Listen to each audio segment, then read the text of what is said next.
Et avec nous en plateau, Michel Fayad. Bonjour et merci d'être avec nous. Vous êtes analyste politique, géopolitique, c'est ça? On vient de voir dans le sujet l'ampleur des destructions infligées aux Israéliens. Après plusieurs jours finalement de répit, ils affirment que les Iraniens ont utilisé 400 missiles balistiques en une semaine. Est-ce qu'on connaît l'état du stock restant? Combien de temps les Iraniens pourront-ils continuer cette fuite en avant? Personne ne sait vraiment exactement combien ils disposent, mais on raconte qu'ils en auraient 2000. Donc s'ils ont utilisé 400, il leur resterait forcément 1600, mais on ne sait pas vraiment en réalité. En tout cas, les Iraniens ont une méthode qui est une méthode lente, sûre, mais avancée. C'est-à-dire que dans les renseignements américains, si vous regardez à leur sujet, on les compare à des fourmis. Donc c'est lentement mais sûrement, et puis quand vous les tapez, ils se refont et ils continuent. Ils sont déterminés à aller jusque là où ils veulent aller. Malgré les pertes qu'ils ont subies dans les plus Ouais. hautes sphères du renseignement, hautes sphères militaires aussi. Bah, c'est clair qu'ils ont subi de grosses pertes. Ils ont perdu, on leur a liquidé le chef des gardiens de la Révolution, on leur a liquidé le conseiller militaire du guide suprême, on leur a liquidé le chef des services de renseignement, son adjoint, on leur a liquidé aussi le chef de la force Al-Quds, c'est-à-dire la force d'élite au sein des gardiens de la Révolution. Hier, les Bassidji, c'est-à-dire la force de répression, notamment des femmes dans la rue, mais pas que, ont été visés directement. Donc oui, ils sont affaiblis, mais pour le moment, ils continuent l'action parce qu'ils ont encore certaines personnalités avec eux. Il y a non seulement le guide, puisqu'on se concentre évidemment sur le fait que le guide soit encore en vie, mais ils ont encore deux grandes personnalités parmi les gardiens de la Révolution qui ne sont pas en poste officiel, mais qui sont vraiment les ténors des gardiens de la Révolution. C'est Mohsen Rezaï et Mohammad Ali Jafari, qui sont tous les deux d'anciens chefs des gardiens de la Révolution. Chacun est resté plus de 10 ans. C'est les seuls qui sont restés plus de 10 ans à ce poste. Et eux sont encore en vie. Donc ce sont vraiment encore ceux qui tiennent. Et tant que eux seront en vie, ils Les vont Israéliens continuer. n'en parlent pas pour l'instant. Bah, je pense que les Israéliens le savent, Hmm. mais que pour le moment, ils n'en font pas tellement de publicité, disons. Ils disent le guide, parfois oui, parfois non. Mais en fait, sans avoir annoncé qu'ils allaient tuer, ils ont tué beaucoup de personnes importantes. Et je rappelle que c'était Donald Trump qui avait tué Soleimani en janvier Oui. 2020, Hmm. qui était le chef de la force Al-Quds. Et donc son successeur a été tué par les Israéliens. Un mot sur cette frappe à Beersheva ce matin. Mhm. Comment est-ce que vous l'analysez? Un hôpital israélien touché par les Iraniens, même s'ils s'en défendent.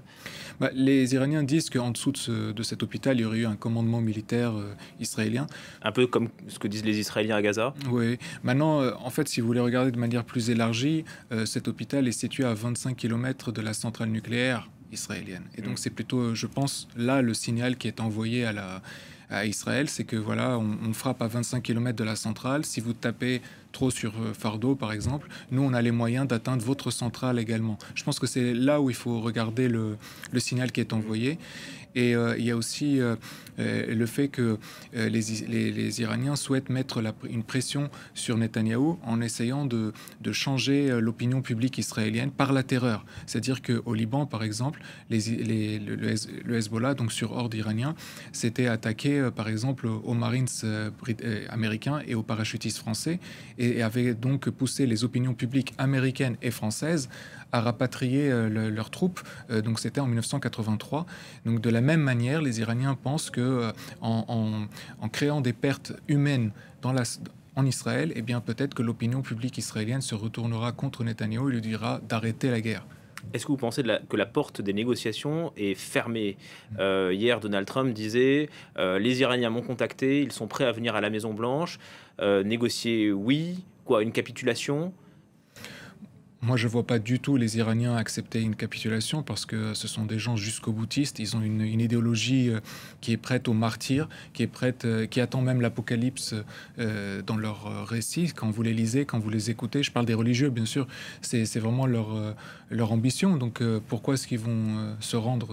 Ils ne sont pas dans cette logique. Et pour Israël, après avoir fait tout ce qu'ils ont fait, c'est-à-dire, encore une fois, tuer, liquider ce que j'ai cité, et puis également les scientifiques, et puis toutes les attaques contre les sites nucléaires, les sites de défense, pourquoi ils s'arrêteraient à mi-chemin? Hmm. Quel intérêt, vous voyez? Alors en face, quel est l'objectif des Israéliens? Veulent-ils la chute du régime? Je propose d'écouter l'ambassadeur israélien. Il était ce matin face à Pauline Paccard. Le remplacement du régime de la République islamique iranienne n'est pas dans les buts officiels de cette opération. Si cela arrivait, c'est très bien. Ce serait très bien pour les Israéliens, ce serait magnifique pour les Iraniens, et ce serait très bien pour la région et pour la stabilité de la région. Mais alors pourquoi viser des gardiens de la Révolution? Les gardiens de la Révolution font partie justement de cette partie du régime que nous avons décapité, parce qu'ils font partie de ceux qui attaquent Israël. Que ce soit Salami, qui était le chef des gardiens de la Révolution, que ce soit Rahane, qui était le chef des forces Quds, qui vraiment dont la mission est de déstabiliser et d'attaquer Israël. Tous ceux qui ont été ciblés, que ce soit Baghari, qui était le chef d'état-major, qui faisait partie de la prise de décision dans le domaine nucléaire, et que ce soit Shamkhani, qui lui faisait partie du petit groupe de personnes autour du guide suprême, qui lui aussi faisait partie de la prise de décision dans le domaine nucléaire. Alors tous ces gens faisaient partie activement des plans qui avaient pour but de détruire Israël. Michel Fayad, à l'instant, le cabinet de sécurité israélien dit qu'il n'y a pas l'objectif de changer de régime iranien. Est-ce que c'est très clair, là, l'objectif des Israéliens? Est-ce que vous le comprenez? Est-ce que c'est d'éradiquer le programme nucléaire? C'est de faire chuter Khamenei? Et quelles conséquences derrière? La chute du régime par l'intérieur, de l'extérieur? On a du mal à comprendre. Oui, en tout cas, si vous reprenez les propos de l'ambassadeur dit que Israël vise tous ceux qui font partie de la réflexion sur le programme nucléaire. Mais enfin, le guide suprême est le premier concerné, donc il pourrait, selon cette logique même, pourrait être concerné. Les deux personnes que je vous ai citées tout à l'heure également pourraient être concernées. Et en réalité, si tout cela venait à être liquidé, il est sûr que le régime vacillerait. Maintenant, qu'est-ce qui se passerait? C'est ça la question. Ce serait synonyme de chute du régime iranien? Si les personnes que j'ai citées sont tuées, c'est très possible que le régime vacille. Par contre, il faut quand même bien comprendre que les gardiens de la Révolution, c'est quand même 2/3 de l'économie du pays qui est entre leurs mains. Ce sont les gens qui sont armés jusqu'aux dents. Parce que là, on parle de l'armée iranienne, mais l'armée iranienne est très faible par rapport aux gardiens de la Révolution. C'est plus comme une gendarmerie, si vous voulez. Et ce que les Israéliens sont en train de faire également, dont on parle assez peu finalement, c'est que tous les jours, les Israéliens sont en train de bombarder Tabriz au nord, dans la province d'Azerbaïdjan iranien, et ils sont en train d'attaquer aussi Kermanshah, qui fait partie du Kurdistan iranien. Tout le monde parle de l'Iran comme étant l'héritier de la Perse. En réalité, vous avez 50 à 55% de la population qui est effectivement ethniquement perse, mais vous avez 30% qui est ethniquement azéri, et vous avez 5 à 10% qui est ethniquement kurde. Et donc, quand les Israéliens sont en train de frapper les sites militaires dans ces deux villes principales pour ces deux minorités importantes du pays, c'est pour dire à ces minorités, on est en train d'affaiblir le régime dans vos régions, maintenant soulevez-vous. Donc c'est à vous de prendre le relais. C'est ça, sachant que les Kurdes, vous savez qu'ils peuvent avoir le soutien des Kurdes d'Irak, de Syrie, de Turquie pour essayer de s'armer et de se battre.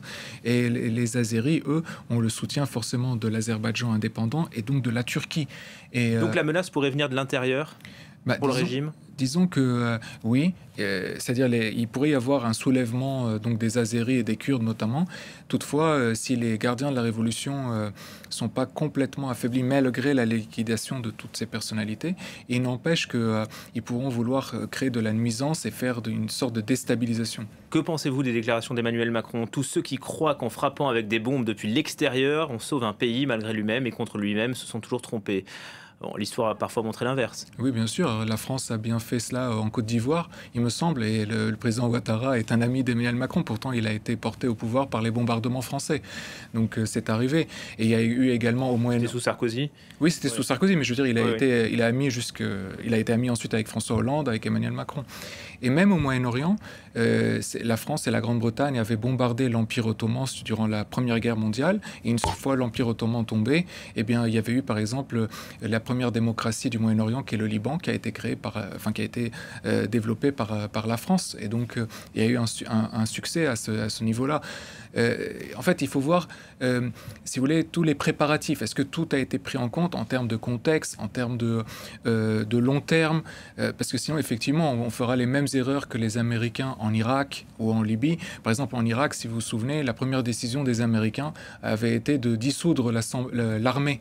Et en dissolvant l'armée, vous étiez en train de décapiter la seule institution où il y avait une unité nationale, parce que toutes les composantes en faisaient partie. Donc c'était une terrible décision. Et il y a eu d'autres décisions que les Américains ont prises, comme par exemple débaïsifier l'administration de l'Irak, et puis ils se sont mis à dos finalement tous les sunnites, puis il y a eu Daesh. Donc oui, c'est tous ces éléments-là qui font douter Donald Trump aujourd'hui. Je pense que ce qui fait vraiment douter Donald Trump, c'est plutôt de revivre ce que d'autres présidents américains ont vécu avant lui. Donc, par exemple, il y avait eu la prise d'otages à Téhéran en 1979. Je vous rappelle que la plus grande ambassade des États-Unis dans tout le Moyen-Orient aujourd'hui est au Liban. Elle a coûté $1 milliard pour être construite. Elle pourrait très bien être attaquée par le Hezbollah ou par une autre organisation pro-iranienne sur place.